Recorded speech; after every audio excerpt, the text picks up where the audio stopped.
Minister, there's many things that we can't change of the past, even though we would want to, but we can't. The past sometimes is the past, and the present is the present. And survivors of mother and baby institutions, it was a deeply painful past. And mother and baby homes or institutions were an institution of the state and the Catholic Church.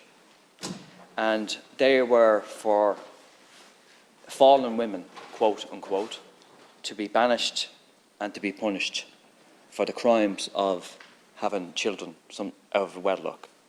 And I'll get to my own personal experience of that.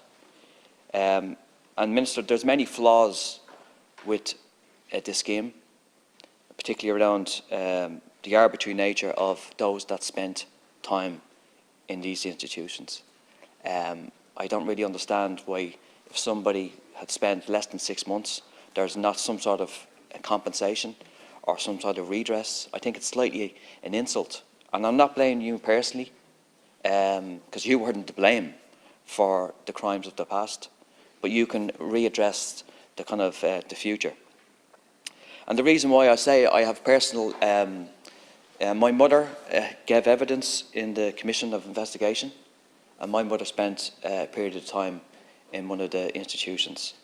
And it was extremely traumatic, very traumatic for my mother and my sister, which I would meet eventually over a period of time.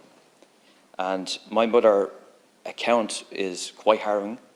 Her baby daughter was taken away from her, and not to see her daughter for 30 odd years. And I'll always remember to the day I die of when my mother found out that, you know, she was going to meet her daughter again. I'll never forget it.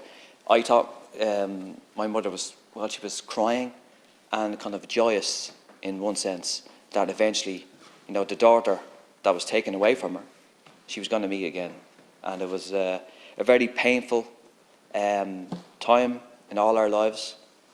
And so in some ways, the juxtaposition of that, but also meeting, you know, a person that my mother thought was gone, and you know, we met her again.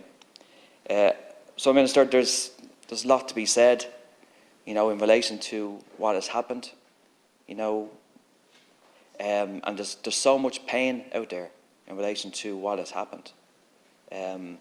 But I think in some ways, the scheme can readdress some of the financial compensations in relation to those women that went through this pretty horrible process.